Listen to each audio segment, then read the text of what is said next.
Using the recipe for my grandmother's peanut butter fudge, which you can find on my YouTube channel, this new twist on fudge is an easy and showy addition to any holiday dessert tray.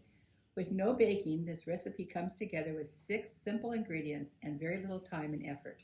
To make these snowballs, you'll need 1½ cups of powdered sugar, 1/2 cup of creamy peanut butter, 1 stick of unsalted butter, and 1 teaspoon of vanilla.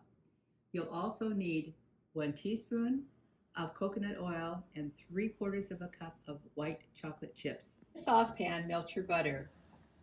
Once your butter is nicely melted, now stir in your 1/2 cup of creamy peanut butter, and we'll stir this until it's well blended and cook it on stovetop for about 3 minutes.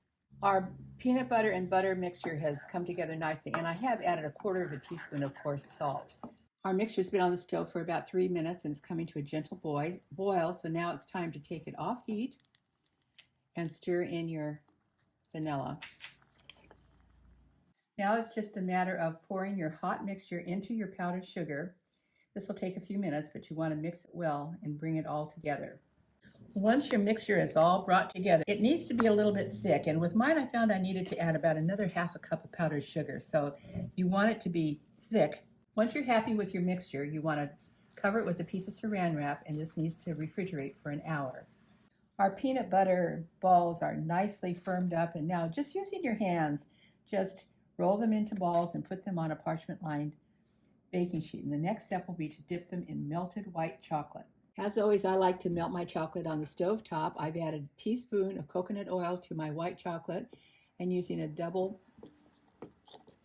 boiler, I'm just gently melting my chocolate. Now I'm simply rolling our peanut butter balls in the melted white chocolate and placing them on a plate to set up. This recipe makes about 18 peanut butter balls. And if you prefer to use dark chocolate instead of white chocolate, it's the same melting process and dipping process. And I'm just going to finish these up with just a little bit of my leftover white chocolate. I love anything made with peanut butter, so this easy to make recipe for peanut butter snowballs has become one of my guilty pleasures and favorite recipes when I want a quick holiday gift for friends. Whether dipped in dark chocolate or white chocolate, it's always a favorite.